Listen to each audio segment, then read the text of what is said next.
सबसे पहले देखते हैं भी कोशिका क्या है। क्या है कोशिका? कोशिका है भी जीवन की आधारभूत इकाई। क्या है?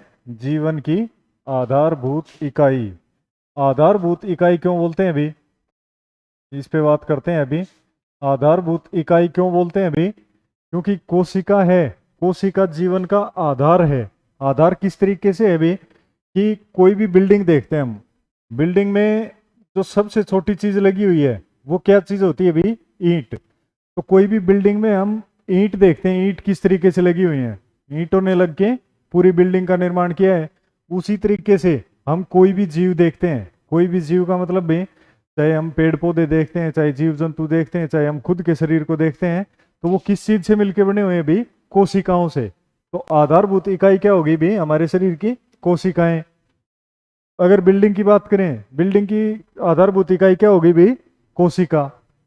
तो कोशिका को जीवन की आधारभूत इकाई इसलिए बोलते हैं भी क्योंकि हर एक जीव की संरचना किससे हुई है? कोशिकाओं से मिलके हुई है।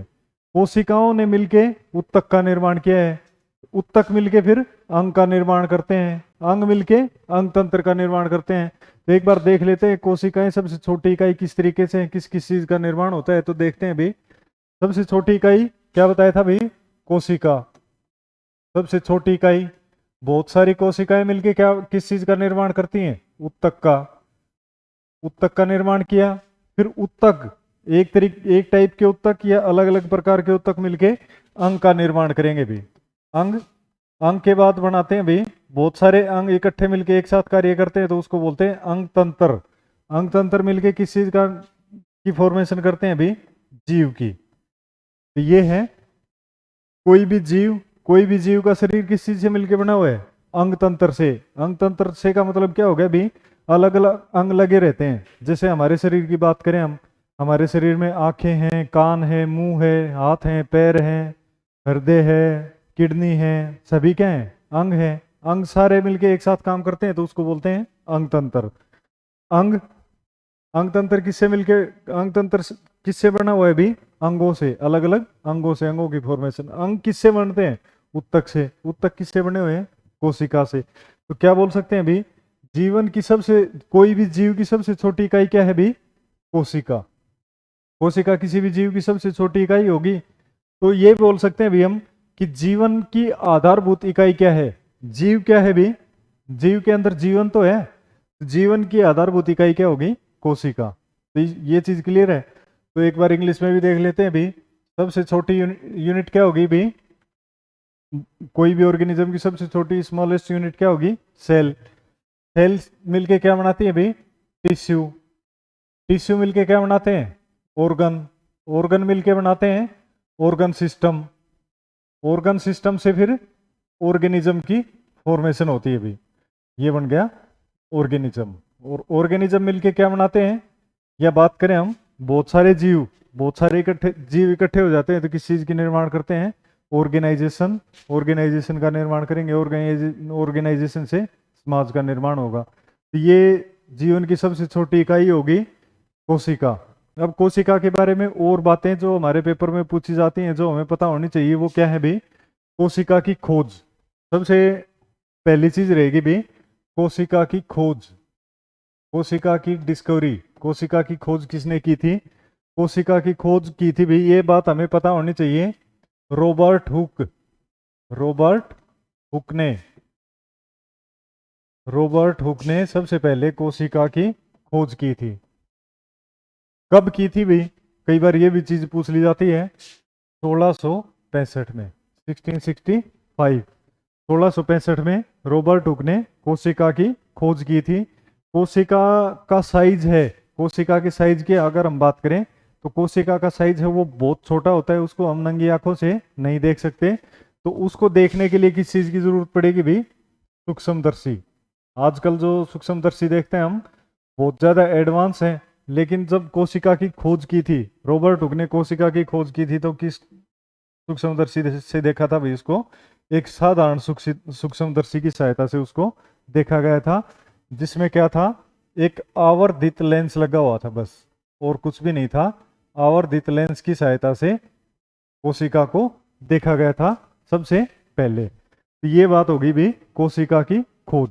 अब कोशिका के संख्या के आधार पर, उसकी संरचना के आधार पर जीवों को अलग अलग भागों में बांटेंगे भी। कि कोशिका का जो नंबर है, एक तो जीव देखते हैं हम, कुछ जीव ऐसे हैं जिनको हम देख भी नहीं पाते अपनी नंगी आंखों से, जिनमें कोशिकाओं की संख्या बहुत कम होती है। दूसरे ऐसे जीव देखते हैं भी जिनमें कोशिकाओं का नंबर बहुत ज्यादा होता है, बहुत ज्यादा रहेंगे। हमारे शरीर में कोशिकाएं की संख्या कितनी है? मिलियंस में कोशिकाएं पाई जाती हैं। तो किस जीव में कितनी कोशिकाएं पाई जाती हैं, उसके आधार पर हम जीवों को अलग अलग भागों में बांटेंगे। दूसरा बांटेंगे उसकी संरचना के आधार पर। तो उससे पहले एक चीज और देख लेते हैं भी। कोशिका की अगर परिभाषा की बात करें हम, कोशिका की परिभाषा, तो कोशिका की परिभाषा क्या रहेगी भी? जीवन की या किसी भी जीव की सबसे छोटी, जो अभी बात कर रहे थे हम, एक फ्लो डायग्राम बना के दिखाया था तुम्हें। सबसे छोटी इकाई क्या थी? कोशिका। सबसे छोटी इकाई होगी। दूसरी भी संरचनात्मक। संरचनात्मक इकाई क्यों बोलते हैं वो भी बात करेंगे। संरचनात्मक इकाई इसलिए बोलते हैं भी क्योंकि अब हम कोशिका की संरचना के बारे में पढ़ेंगे कि कोशिका किस किस चीज से मिलकर बनी हुई होती है। उसमें पादप कोशिकाएं हैं, उसमें क्या अंतर है, जंतु कोशिकाएं हैं उसमें क्या अंतर है, कोई जीवाणु की कोशिकाएं हैं उसमें किस तरीके से अंतर पाए जाते हैं, तो वो सारी चीजें देखेंगे। तो कोशिका की परिभाषा क्या हो गई भी? किसी भी जीव की या जीवन की सबसे छोटी संरचनात्मक और क्रियात्मक इकाई। क्रियात्मक इकाई।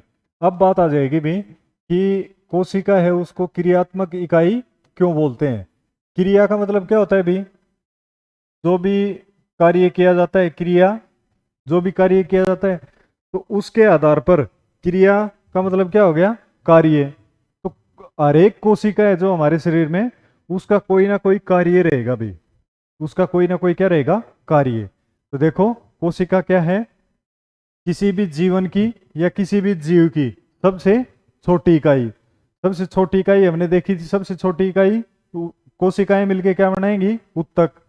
उत्तक मिलके अंग। तो कोई भी जीव के शरीर की सबसे छोटी इकाई क्या होगी? कोशिका। फिर बात की हमने संरचनात्मक। संरचनात्मक का मतलब हो गया भी संरचना, की कोशिका का कुछ ना कुछ आकार है, कुछ ना कुछ संरचना है उसकी। तीसरी चीज है भी उसकी क्रियात्मक इकाई, कि कोई भी कोशिका है उसका कुछ ना कुछ काम जरूर रहेगा, क्या काम करती है, किस तरीके का काम करती है, तो उसको बोलते हैं हम क्रियात्मक। इंग्लिश की अगर हम बात करें तो इंग्लिश में बोलेंगे भी स्मॉलेस्ट, सबसे छोटी, स्ट्रक्चरल, उसका कोई ना कोई स्ट्रक्चर होगा, and functional unit of life. Functional का मतलब क्या है भी? कि कोशिका का कोई ना कोई कार्य जरूर रहेगा। क्या कार्य रहेंगे कोशिका की, कैसी संरचना है, वो सारी चीजें आगे करेंगे। अब देखते हैं भी जीवों के वर्गीकरण के बारे में कर रहे थे भी हम। कोशिका के आधार पर जीवों को अलग अलग भागों में बांटेंगे भी। कोशिका के किस आधार पर जीवों को अलग अलग भागों में बांटेंगे, तो वो भाग रहेंगे भी। सबसे पहला रहेगा कोशिका की संख्या के आधार पर। कोशिका की संख्या के आधार पर जीवों को अलग अलग भागों में बांटते हैं। तो कोशिका की संख्या के आधार पर जीवों को अलग अलग भागों में बांटेंगे। कितने भाग रहेंगे भी? पढ़ा होगा, एक बार कमेंट करके बताओ जरूर, जल्दी जल्दी कमेंट करके बताओ। कोशिका की संख्या के आधार पर जीवों का वर्गीकरण कितने भागों में बांटते हैं? बताओ कमेंट करके। चलो देखते हैं इसमें। कमेंट अभी तक शायद किसी ने किया नहीं है, तो उसमें देखते हैं भी कि कोई भी दो जीव लेते हैं हम। एक तो जीव ले लिया हमने हाथी, और दूसरा जीव ले लिया हमने चींटी। तो इसमें अगर मैं पूछूं तुम्हें कि कौन से जीव में कोशिकाओं की संख्या ज्यादा रहेगी, तो हम इजीली बता सकते हैं भी हाथी के शरीर में कोशिकाओं की संख्या ज्यादा रहेगी और चींटी के शरीर में कोशिकाओं की संख्या कम रहेगी। तो जिस जीव का आकार जितना ज्यादा बड़ा होगा उसमें कोशिकाओं की संख्या उतनी ज्यादा रहेगी। जिस जीव का शरीर का आकार जितना छोटा होगा उसमें कोशिकाओं की संख्या उतनी ही कम रहेगी। तो अब जितने भी जीव देखते हैं हम, एक साइज के जीव नहीं देखे जाएंगे भी, एक साइज के जीव नहीं मिलते। जैसे बात करें हम, चींटी है, चींटी से बड़े कीड़े मकोड़े, ये सारे जीव, तो जितने भी साइज के जीव देखते जाएंगे सभी में कोशिकाओं की संख्या का नंबर क्या रहेगा, अलग अलग रहेगा। तो उसमें जितने जीव होंगे उतने ही उसके क्या बन जाएंगे भी, भाग बन जाएंगे। तो इतने भागों को याद रखना बहुत ज़्यादा मुश्किल हो जाएगा और उनको नोट करना भी मुश्किल हो जाएगा। तो इसमें एक सिंपल सा मेथड लगाते हैं भाई हम, कोशिकाओं को संख्या के आधार पर जीवों का वर्गीकरण। तो कितने भागों में वर्गीकृत करेंगे, दो भागों में वर्गीकृत कर देते हैं भाई। कितने भागों में वर्गीकृत करेंगे, दो भागों में। दो भाग कौन कौन से बनाएंगे भी, सबसे पहला भाग तो बनाएंगे एक कोशिकीय जीव। कौन से जीव रहेंगे, एक कोशिकीय जीव, यूनिसेलुलर ऑर्गेनिजम्स, यूनिसेलुलर ऑर्गेनिजम्स। इनके बीच में एक डिफरेंस है भी, और वो डिफरेंस बहुत अच्छे से ध्यान में रखना है हमें। अभी बात करते हैं उस पर। एक कोशिकीय जीव हो गए और दूसरे होते हैं भी बहुकोशिकीय जीव। नाम से ही इनके समझ में आ रहा है हमें, एक कोशिकीय जीव और बहुकोशिकीय जीव क्या क्या होते हैं। लेकिन जो गलती हम करते हैं उसके ऊपर बात करेंगे, वो मैं बताऊंगा तुम्हें किस तरीके से करते हैं। एक कोशिकीय जीव नाम से स्पष्ट हो रहे हैं ऐसे जीव जिनका शरीर केवल एक ही कोशिका से मिलकर बना होता है। एक ही कोशिका से जिनका शरीर मिलकर बना है वो जीव क्या कहलाएंगे भी, एक कोशिकीय जीव। अब बात करते हैं बहुकोशिकीय जीव। एक तो जीव हो गए भी एक कोश जिनका शरीर एक ही कोशिका से मिलकर बना हुआ है। दूसरा ग्रुप वो बना दिया भी हमने क्योंकि पृथ्वी पर बहुत सारे प्रकार के जीव पाए जाते हैं और सभी के शरीर में कोशिकाओं की संख्या अलग अलग रहेगी। तो उनको याद रखना और उनको नोट करना बहुत ज़्यादा असंभव काम हो जाएगा। तो इसलिए उसको क्या करते हैं, एक से ज़्यादा कोशिकाओं वाले जीवों में रख देते हैं। जीवों को दो भागों में बांट दिया। एक तो ऐसे जिनके कोशिका में जिनके शरीर में एक ही कोशिका है, और दूसरे ऐसे जिनके शरीर में एक से ज़्यादा कोशिका है।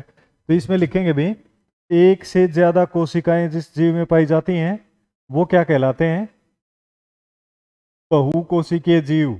बहुकोशिकीय जीव को इंग्लिश में बोलते हैं भी multi cellular organism, multi cellular organisms. तो अब देखो भी जो गलती हम यहाँ करते हैं वो सबसे कॉमन गलती ये है, यूनिसेलुलर की तो को डिफाइन कर देते हैं हम एक कोशिका वाले जीव या एक ही कोशिका से जिन जीवों के शरीर का निर्माण हुआ है, और इसमें कर देते हैं हम भी दो से ज्यादा कोशिकाओं वाले जीवों को क्या बोलते हैं, बहुकोशिकीय जीव। तो ये गलत होगा भाई।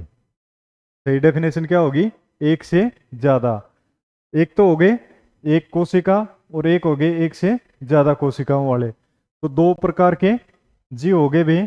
किसके आधार पर बांटे हैं भाई हमने, कोशिका की संख्या के आधार पर। कोशिका की संख्या के आधार पर जीवों को कितने भागों में बांटते हैं भाई, दो भागों में। कौन कौन से हैं, एक कोशिकीय और बहुकोशिकीय। एक कोशिकीय जीव कौन कौन से हैं, जिनका शरीर एक ही कोशिका से मिलकर बना हुआ है। और बहुकोशिकीय कौन से हैं, जिनका शरीर एक से ज्यादा कोशिकाओं से मिलकर बना हुआ है। अब इसमें उदाहरण देख लेते हैं भाई। उदाहरण कई बार पूछ लिए जाते हैं। तो इसमें स्टार्टिंग में बताया था मैंने, एक तो है भाई अमीबा, जो भी कम्पिटिटिव एग्जाम में सिलेबस आता है 10th या +2 तक, उसमें एक तो ऑर्गेनिज्म है अमीबा। इसको अच्छे से याद कर लो। अमीबा पे जो भी क्वेश्चन मिलते जाएं सभी को अच्छे से याद करते जाओ। दूसरा जीव होता है इसमें पैरामीशियम। इनमें पोषण किस तरीके से होता है, इनमें सर्कुलेशन किस तरीके से होता है, इनमें एक्सक्रीशन किस तरीके से होता है, बहुत बार क्वेश्चन पूछे जाते हैं भाई। तो एग्जाम्पल भी किस चीज का लेंगे भाई हम, अमीबा और पैरामीशियम। कैसे जीव है भाई, एक कोशिकीय जीव। एक कोशिकीय जीव में अंग अनुपस्थित रहते हैं, ऑर्गन्स प्रेजेंट नहीं रहेंगे। क्यों नहीं रहेंगे भाई, क्योंकि एक ही कोशिका से जीव बना हुआ है। तो कोशिकाएं मिलके उत्तक बनाती हैं, उत्तक मिलके अंग बनाते हैं, इसलिए इनमें अंग नहीं है। एक ही कोशिका है तो ना तो उसमें उत्तक बन पाएंगे ना अंग बन पाएंगे।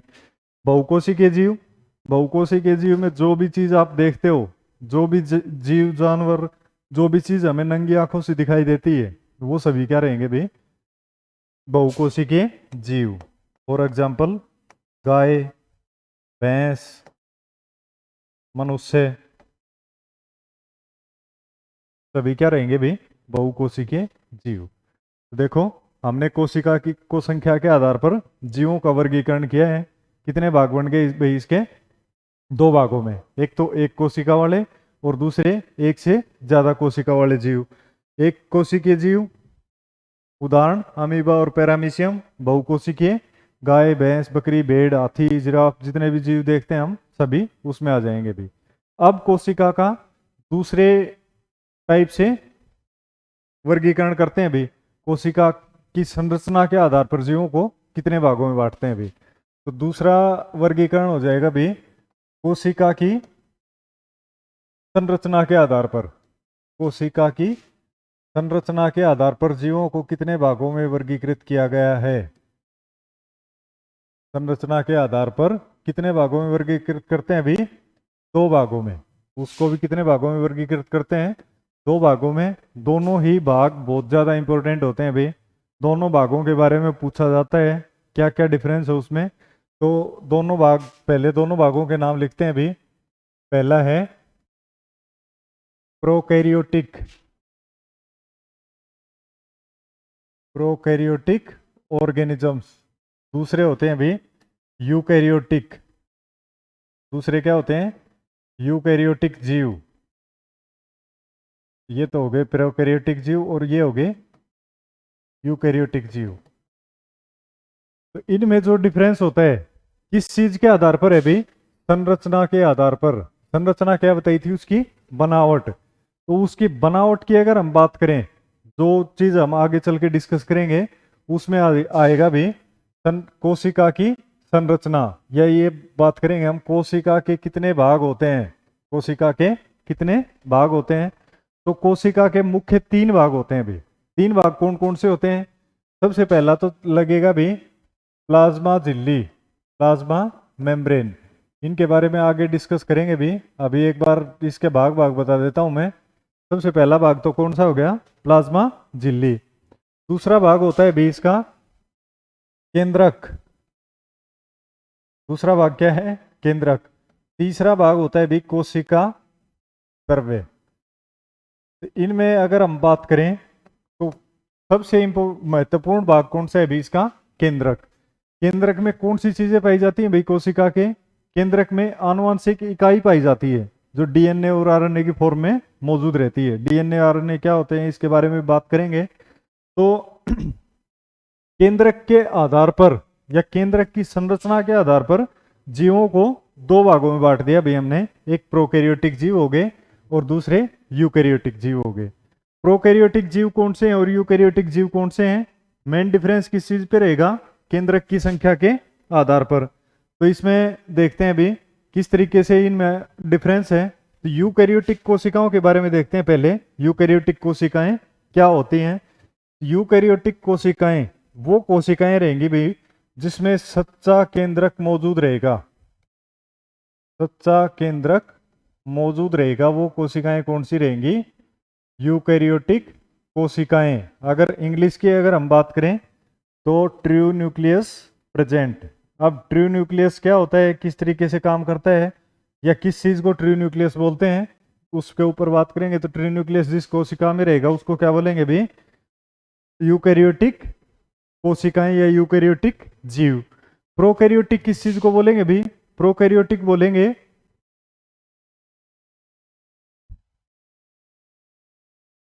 एक मिनट भाई,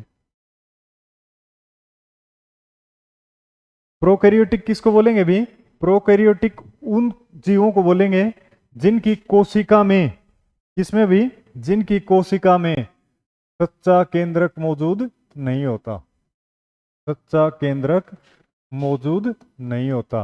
या ये बोल सकते हैं हम ट्रू न्यूक्लियस अब्सेंट है, जिनमें न्यूक्लियस तो सभी में प्रेजेंट रहेगा लेकिन डिफरेंस किस चीज का है, ट्रू न्यूक्लियस और ट्रू न्यूक्लियस प्रेजेंट और ट्रू न्यूक्लियस अब्सेंट।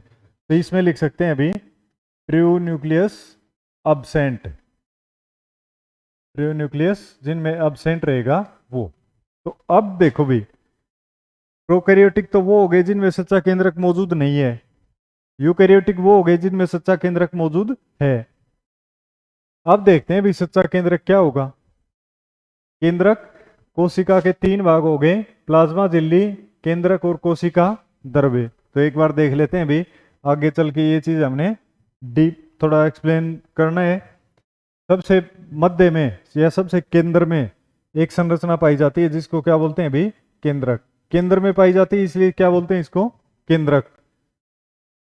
केंद्रक के चारों ओर एक द्रव्य भरा रहता है जिसको क्या बोलते हैं? कोशिका द्रव्य। और इसके बाहर, कोशिका द्रव्य के बाहर जैसे एक बाउंड्री सी होती है, जैसे दीवार है और उस दीवार के अंदर अलग माहौल रहेगा, बाहर अलग माहौल रहेगा। तो कोशिका द्रव्य को जो बाहर नहीं निकलने देती या कोशिका द्रव्य को बिखरने नहीं देती, एक ऐसी दीवार होती है जिसको क्या बोलते हैं हम भी? कोशिका झिल्ली, या दूसरा नाम क्या देते हैं इसको? प्लाज्मा झिल्ली। दूसरा नाम क्या देंगे इसको? प्लाज्मा झिल्ली। तो देखो भी, कोशिका के चारों ओर एक स्ट्रक्चर पाया जाता है जिसको क्या बोलते हैं हम? कोशिका झिल्ली या प्लाज्मा झिल्ली। ऐसे ही केंद्र के चारों तरफ भी एक झिल्ली पाई जाती है भी, जिसको क्या बोलते हैं हम? केंद्रक झिल्ली। जिसको क्या बोलते हैं हम? केंद्रक झिल्ली। तो जीवों को इसी आधार पे दो भागों में बांट देंगे भी। जिन जीवों में केंद्रक झिल्ली पाई जाती है वो तो रहेंगे यूकैरियोटिक जीव, और जिनमें केंद्रक झिल्ली नहीं पाई जाती वो क्या कहलाएंगे भी? प्रोकैरियोटिक जीव। दूसरे वे में बात करें हम तो प्रोकैरियोटिक जीव तो वो है भी जिनकी संरचना पृथ्वी पर सबसे पहले हुई थी। सबसे पहले किसी भी चीज को हम स्टार्टिंग में बनाते हैं तो उसमें कुछ कमियां रह जाती हैं और धीरे धीरे फिर उसको अपग्रेड करते जाते हैं या उसमें कमियां सुधारते जाते हैं, तो वो चीज क्या बन जाती है? थोड़ा एडवांस बन जाती है। तो इसी तरीके से समझ सकते हैं भी प्रोकैरियोटिक जीव तो कौन से रहेंगे भी? जो सबसे पहले बने थे, या जो कोशिकाएं सबसे पहले बनी थी वो कोशिकाएं क्या कहलाएंगी? प्रोकैरियोटिक कोशिकाएं। उसके बाद जो कोशिकाएं बनी है वो क्या कहलाएंगी भी? यूकैरियोटिक कोशिकाएं। तो उनमें जो स्टार्टिंग की जो कोशिकाएं बनी थी उनमें कमी क्या रहेगी भी? केंद्रक के चारों ओर झिल्ली मौजूद नहीं थी, तो वो क्या कहलाएंगी? प्रोकैरियोटिक। अब धीरे धीरे उस गलती को सुधारा गया या गलती अपने आप सुधरती चली गई, तो उसके ऊपर क्या आ गया? केंद्रक के चारों ओर एक झिल्ली का निर्माण हो गया जिसको क्या बोलते हैं हम? केंद्रक झिल्ली। तो ऐसे जीवों को क्या बोलेंगे भी? यूकैरियोटिक जीव। तो प्रोकैरियोटिक जीव और यूकैरियोटिक जीवों में एक चीज को और पहचान सकते हैं भी हम। प्रोकैरियोटिक जीव कौन से होंगे भी? जो सबसे पहले पृथ्वी पर आए थे वो जीव कौन से होंगे? प्रोकैरियोटिक। और जो उसके बाद में या जो जीव सबसे पहले आए थे उसमें बदलाव होके जो जीव बने हैं वो क्या कहलाएंगे? यूकैरियोटिक जीव। तो प्रोकैरियोटिक जीवों की अगर हम बात करें, प्रोकैरियोटिक जीव होते कौन से हैं? तो सबसे पहले जो जीव आए थे उनका नाम ले देंगे हम। जीवाणु है कौन से जीव है भी? प्रोकैरियोटिक जीव, जिनकी संरचना जो अन्य जीव हैं उनसे काफी पहले हुई थी। यूकैरियोटिक जीव कौन से होंगे? जो जितने भी जीव आजकल देखते हैं हम वो सारे क्या रहेंगे? प्रोकैरियोटिक जीव। तो इसके बाद देखते हैं भी नेक्स्ट, कोशिका की संरचना के आधार पर दो भागों में बांट दिया भाई हमने। दो भाग कौन कौन से हो गए वो बता दिए मैंने तुम्हें, प्रोकैरियोटिक और यूकैरियोटिक जीव।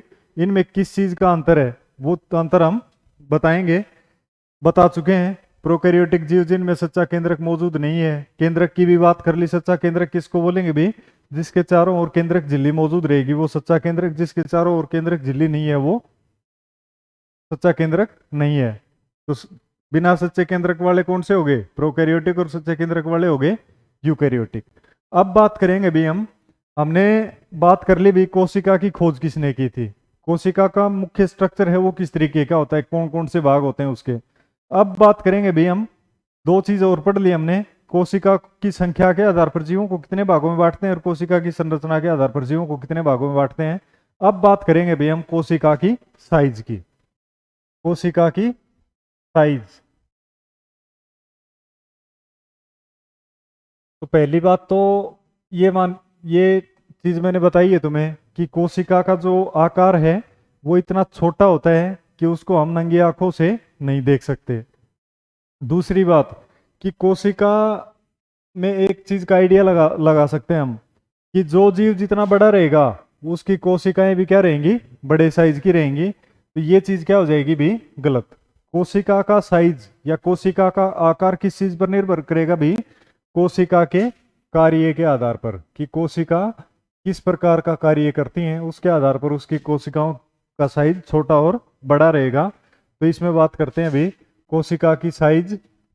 तो कोशिका की साइज के बारे में क्या बता दिया मैंने कि कोशिका की साइज जीव के आकार से रिलेट नहीं करती, उससे संबंध नहीं होता भी। जैसे अगर हम बात करें जिराफ की, तो जिराफ की कोशिकाएं हमारी कोशिकाओं से बहुत बड़ी होंगी। क्यों? क्योंकि उसका साइज हमारे से ज्यादा है। लेकिन ऐसा नहीं है, जिराफ में भी कोशिकाओं की का साइज है वो छोटा रहता है, काफी छोटा रहता है। तो कोशिका की आकार है, कोशिका का आकार है वो किस चीज पर निर्भर करता है भी? उसके कार्य पर, कि कोशिका कार्य किस प्रकार का कर रही है उसके हिसाब से उसकी कोशिकाओं का आकार निर्भर करेगा। तो इसमें दो क्वेश्चन पूछे जाते हैं भी। एक तो सबसे छोटी कोशिका कौन से जीव की पाई जाती है? सबसे छोटी कोशिका कौन से जीव की पाई जाती है? दूसरी बात पूछी जाती है भी इसमें, सबसे बड़ी कोशिका कौन से जीव की पाई जाती है? तो ये चीजें तो पढ़ी होंगी, बताओ एक बार कमेंट करके कौन कौन सी जीव की कोशिकाएं सबसे छोटी और सबसे बड़ी हैं और इनका साइज क्या होता है। चलो ये बात तो बता सकते हैं हम, सबसे छोटी कोशिकाएं कौन से जीव की हैं और सबसे बड़ी कोशिका कौन से जीव की है, लेकिन इसका साइज बताओ भी साथ, नहीं बता पाएंगे। तो सबसे छोटी कोशिकाएं पाई जाती है भाई माइकोप्लाज्मा। माइकोप्लाज्मा की साइज, कोशिका की साइज सबसे छोटी पाई जाती है भाई। कितना साइज होता है भाई? साइज की अगर हम बात करें तो 0.1 से 0.5 माइक्रोन मीटर, 0.1 से 0.5 माइक्रोन मीटर तक जिन जीवों की साइज है वो कौन से जीव है भाई? माइकोप्लाज्मा। इससे छोटी कोशिकाएं किसी जीव में नहीं पाई जाती। तो ये चीज ध्यान में रखनी है भी, अगर 4 ऑप्शन दिए हैं और उसमें माइकोप्लाज्मा है तो हमें माइकोप्लाज्मा करना है। अगर माइकोप्लाज्मा उसमें ऑप्शन में नहीं दिया गया है और ऑप्शन में दिया गया है जीवाणु, तो सबसे छोटी कोशिकाएं किस में करेंगे भी? जीवाणु में। माइकोप्लाज्मा से बिल्कुल थोड़ी सी बड़ी किस चीज की कोशिकाएं होती हैं? जीवाणु की। तो इसमें कंफ्यूज नहीं होना है भी, माइकोप्लाज्मा और जीवाणु दोनों दिए गए हैं और उसमें पूछा गया है सबसे छोटी कोशिकाएं कौन से जीव में पाई जाती हैं, तो कौन से जीव में बताएंगे भी? माइकोप्लाज्मा में। जीवाणु से छोटी कोशिकाएं कौन से जीव में पाई जाती हैं? माइकोप्लाज्मा में। एक कोशिकीय जीव है, जीवाणु भी क्या है? एक कोशिकीय जीव हैं, प्रोकैरियोट्स हैं भी दोनों। अब बात आ जाएगी भी सबसे बड़ी कोशिका किस में पाई जाती है। तो सबसे बड़ी कोशिका की अगर हम बात करें तो हमने पढ़ा है शुतुरमुर्ग के अंडे की कोशिकाएं, शुतुरमुर्ग के अंडे की कोशिकाएं, शुतुरमुर्ग के अंडे की कोशिकाएं सबसे बड़ी होती हैं। शुतुरमुर्ग को इंग्लिश में क्या बोलते हैं अभी? ओस्ट्रिच, ओस्ट्रिच एग, इसकी कोशिकाएं सबसे बड़ी हैं भी। इनका साइज क्या होता है भी? सबसे बड़ी कोशिका का साइज क्या है? 170 इंटू 130 mm, 170 से 170 गुणा 130 mm की साइज पाई जाती है। तो कोशिका का साइज किस चीज पर निर्भर करता है भी? उसके कार्य पर। दूसरी बात हमने की कि कोशिका का साइज जीव के साइज से कोई संबंध नहीं रखता। जो छोटे जीव हैं उनमें कोशिकाओं का साइज बड़ा पाया जा सकता है और बड़े जीव हैं उनमें कोशिकाओं का साइज छोटा पाया जा सकता है। तो इसमें बात की है भाई हमने, जो बहुत ज्यादा पूछा जाने वाला क्वेश्चन है कॉम्पिटिटिव एग्जाम में, वो है भाई सबसे छोटी कोशिका और सबसे बड़ी कोशिका किस में पाई जाती है। आप लोगों ने पढ़ा भी होगा। तो ये दो चीजें तो हमें पता होंगी, इनका साइज और ध्यान में कर लेना है भी। माइकोप्लाज्मा की कोशिका का साइज क्या है? 0.1 टू 0.5 माइक्रोन मीटर। और सबसे बड़ी शुतुरमुर्ग की अंडे की कोशिकाएं हैं उनका साइज क्या है भी? 170 इंटू 130 mm।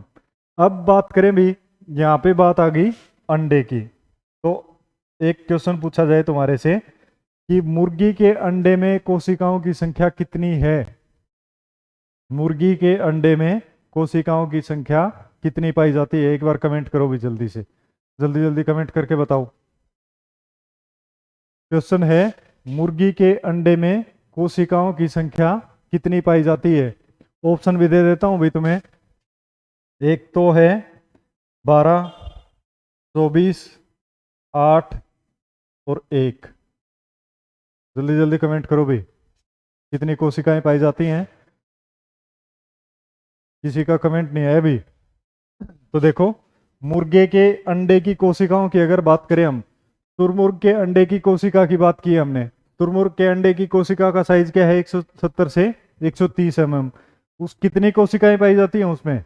अंडा एक ही कोशिका है। किसी भी जीव के जीवन की शुरुआत कहाँ से होती है भी? एक कोशिका से होती है। शुरू में एक कोशिका बनेगी, फिर उस कोशिका में विभाजन हो के और पूरे जीव का निर्माण होता है। हमारे जीवन की शुरुआत कहाँ से हुई है भी?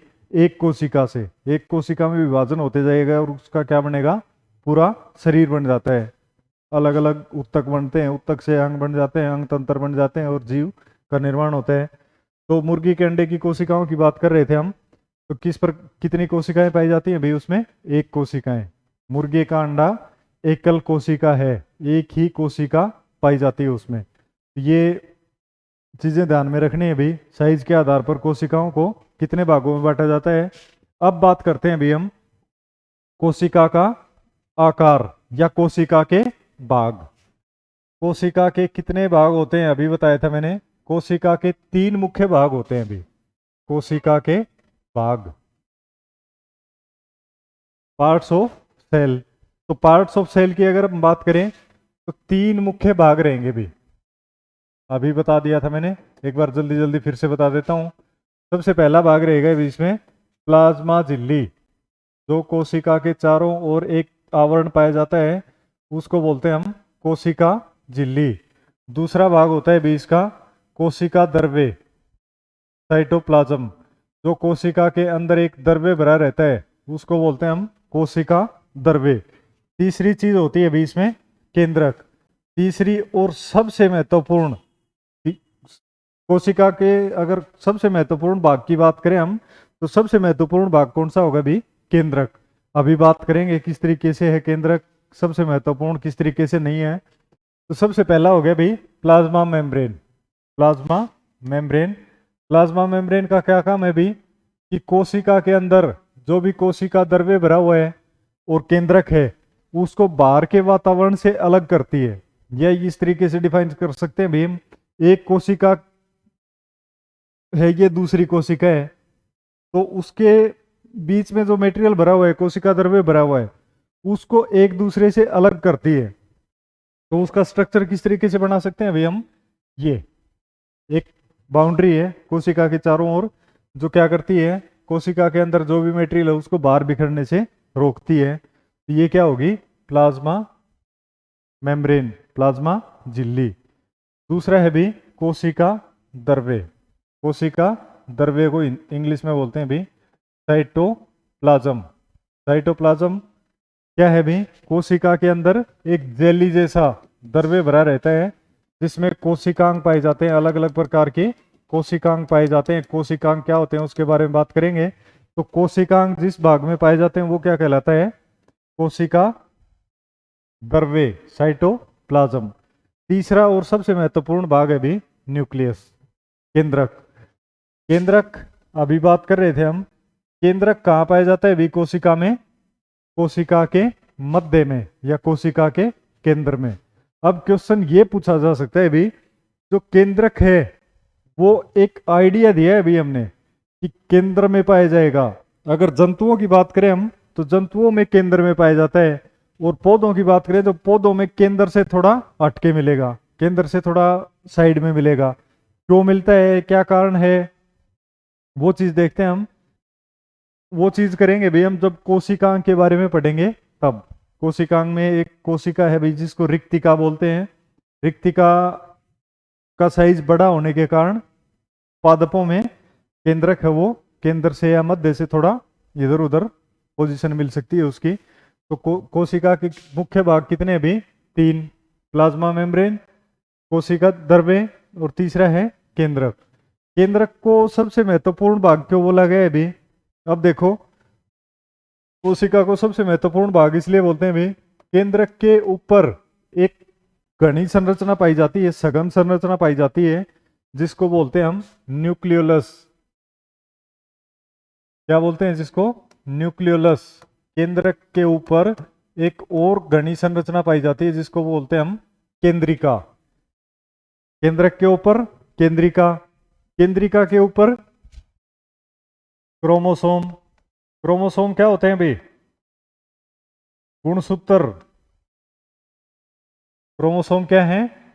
गुणसूत्र। तो क्रोमोसोम, क्रोमोसोम के ऊपर और चीज चिपकी रहती है भाई, और चीज चिपकी रहती है, वो क्या होते हैं? जीन। तो देखो अब कोशिका को, केंद्रक को कोशिका का सबसे महत्वपूर्ण भाग क्यों बोला जाता है? क्यों बोला जाता है भी? क्योंकि केंद्रक कोशिका के मध्य केंद्र में पाया जाता है। केंद्रक के ऊपर क्या चीज पाई जाती है भी? न्यूक्लियोलस। केंद्रिका, केंद्रिका के ऊपर एक और चीज पाई जाती है, जिसको बोलते हैं हम क्रोमोसोम। क्रोमोसोम के ऊपर एक और चीज पाई जाती है भी, जिसको बोलते हैं हम जीन। जीन किस चीज से मिलकर बने होते हैं भी? जीन मिलकर बने होते हैं डीएनए और आरएनए से। या जीन को दूसरा नाम क्या दिया जाता है भी? आनुवांशिक इकाई। हमारे शरीर में या हमारी कोशिका में आनुवांशिक इकाई का नाम क्या है? जीन। आनुवांशिक इकाई क्या होते हैं भाई? आनुवांशिक इकाई का क्या काम होता है? आनुवांशिक इकाई ऐसी इकाइयां जो हमारे गुणों को एक पीढ़ी से दूसरी पीढ़ी में स्थानांतरित करती हैं। या एक पीढ़ी से दूसरी पीढ़ी में गुणों को कौन लेके जाता है भी? आनुवांशिक इकाई। एक पीढ़ी से दूसरी पीढ़ी में गुणों को कौन लेके जाएगा? जीन। जीन कहाँ पर मौजूद है? गुणसूत्र के ऊपर। गुणसूत्र कहाँ मौजूद है? न्यूक्लियोलस के ऊपर। न्यूक्लियोलस कहाँ मौजूद है? केंद्रक के ऊपर। तो केंद्रक सबसे महत्वपूर्ण भाग हो गया भी कोशिका का। क्यों हो गया? अगर केंद्रक नहीं होगा कोशिका में तो कोशिका विभाजन नहीं हो पाएगा। अगर सबसे मेन काम जिसकी बात करें हम, तो केंद्रक का काम क्या है भी? या केंद्रक में जो डीएनए और आरएनए पाए जाते हैं, या केंद्रक में जो डीएनए आरएनए पाए जाते हैं, उनका क्या काम है? उनका काम है, उनके पास ऐसी सूचनाएं होती हैं कि कोशिका को किस प्रकार से विभाजित होना है, कितने अंतराल के बाद विभाजन होना है, किस तरीके से विभाजन होना है। तो अगर वो सूचनाएं नहीं होंगी तो कोशिका विभाजन नहीं होगा। कोशिका विभाजन नहीं होगा तो किसी भी जीव का निर्माण नहीं हो पाएगा। तो दूसरी बात ये बताई है मैंने कि हमारे जितने भी गुण हैं, हमारे गुण हमारे पूर्वजों से मिलते हैं। हमारे पूर्वजों से मिलते हैं तो वो किसके कारण मिलते हैं? आनुवांशिक इकाई के कारण, जीन्स के कारण, जीन्स ट्रांसफर हो रहे हैं उसके कारण। तो ये सबसे महत्वपूर्ण भाग हो गया भी। जो केंद्र के पास कौन सी सूचनाएं मौजूद हैं भी? एक तो जो हमारे गुण हैं, मनुष्य के जो गुण हैं, हमारे गुण, गुणों की इस तरीके से बात नहीं कर रहे भी कि हमारे गुण, हमारे पापा के गुण, हमारे दादा के गुण। मनुष्य के गुण, मनुष्य के गुण एक मनुष्य से दूसरे मनुष्य में ट्रांसफर होते जा रहे हैं, तो उनके सारे गुण एक दूसरे से मिलते हैं। दूसरी बात क्या बता दी भाई इसमें?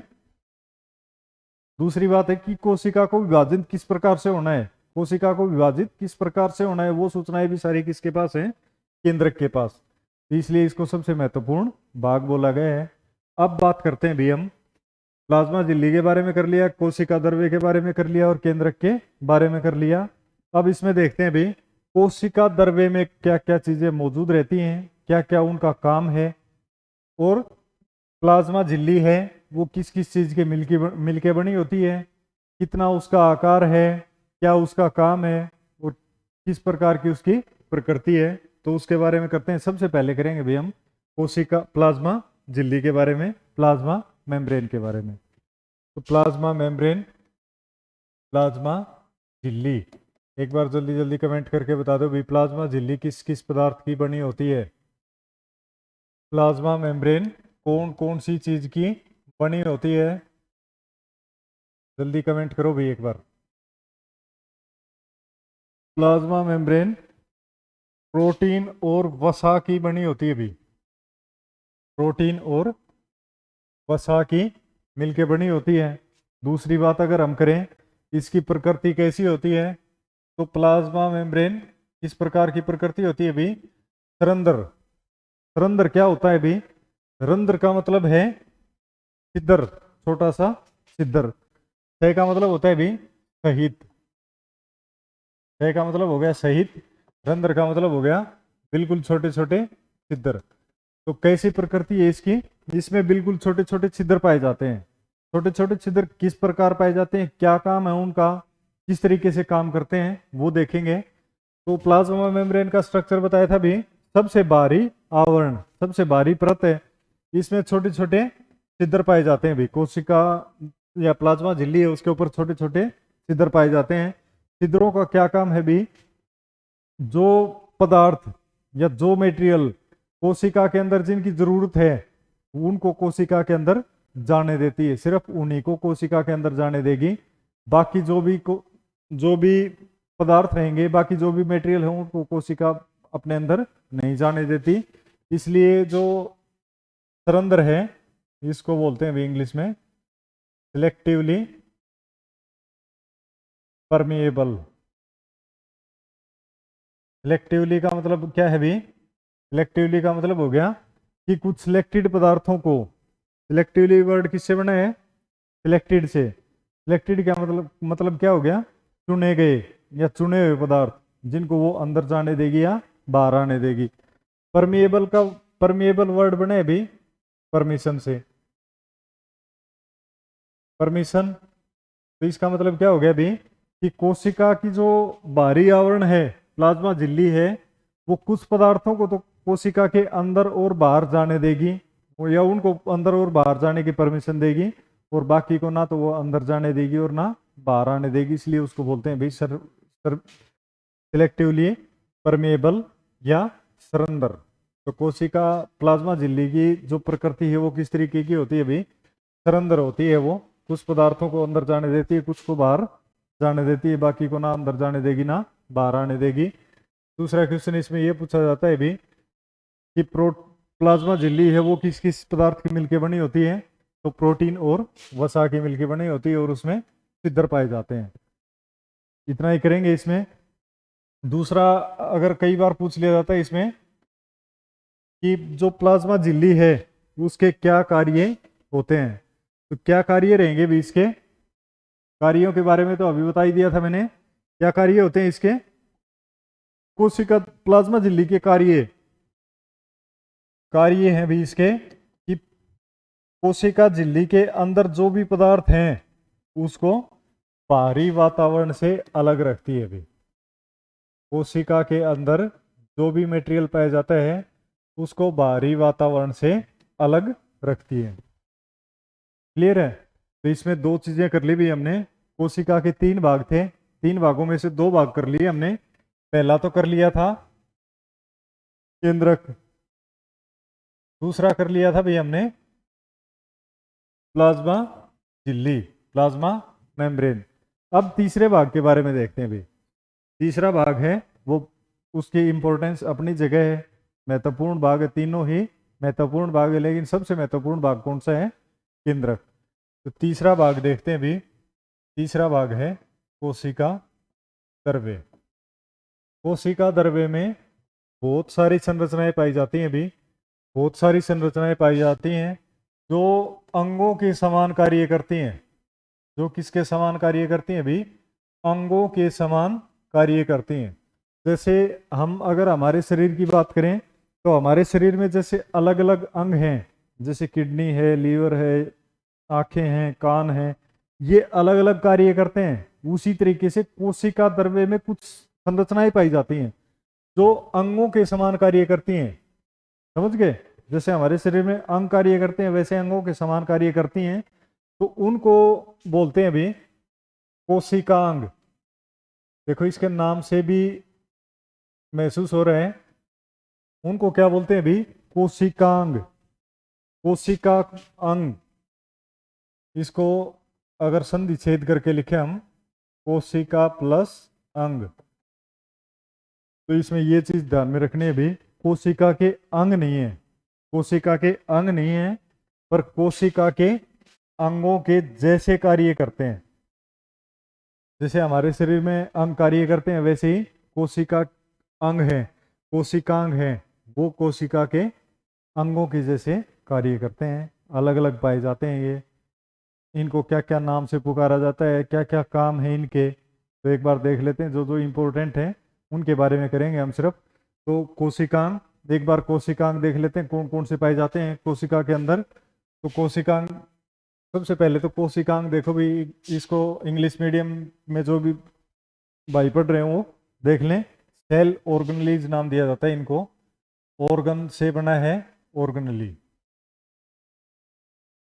तो कौन कौन सी सेल ऑर्गेनलीज हैं एक बार देख लेते हैं, क्या क्या नाम है इनके। सबसे पहला माइटोकॉन्ड्रिया। माइटोकॉन्ड्रिया के बारे में जानते होंगे हम। माइटोकॉन्ड्रिया पे कई बार क्वेश्चन पूछा जाता है कि माइटोकॉन्ड्रिया को दूसरे किस नाम से जाना जाता है, तो वो बात भी करेंगे हम। दूसरा नाम आ जाता है बीच में लाइसोसोम। लाइसोसोम, सॉरी,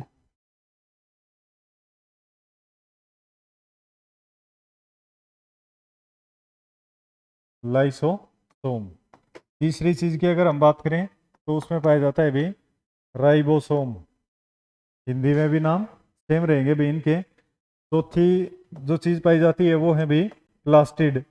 अब इसमें ये क्वेश्चन आ जाता है भी प्लास्टिड कौन सी कोशिकाओं में पाए जाते हैं और कौन सी कोशिकाओं में नहीं पाए जाते।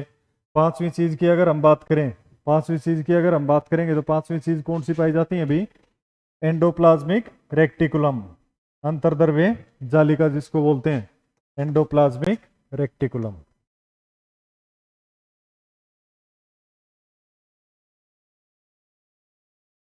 तो इनके बारे में एक एक के बारे में करते हैं भी हम, कि कोशिका द्रव्य में जो भी कोशिकांग पाए जाते हैं वो अंगों के जैसे किस प्रकार से कार्य करते हैं और क्या क्या कार्य हैं उनके। तो इनके बारे में देखते हैं भी। सबसे पहले तो माइटोकॉन्ड्रिया के बारे में देखेंगे। माइटोकॉन्ड्रिया क्या काम करता है देखते हैं। माइटोकॉन्ड्रिया,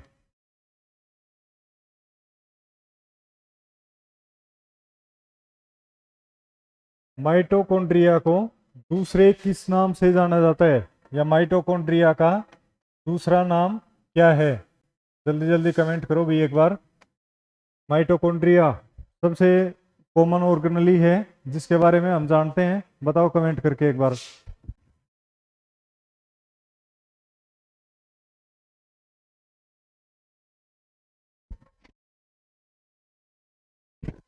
माइटोकॉन्ड्रिया का कमेंट नहीं किया भी। माइटोकॉन्ड्रिया के दूसरे नाम से जानते हैं भी कोशिका का बिजली घर। कोशिका का बिजली घर, कोशिका का बिजली घर कौन सा अंग होता है? Powerhouse of the cell. क्या है mitochondria? Powerhouse of the cell. या तीसरा नाम इसको दे देते हैं भी कई बार, शक्ति ग्रह।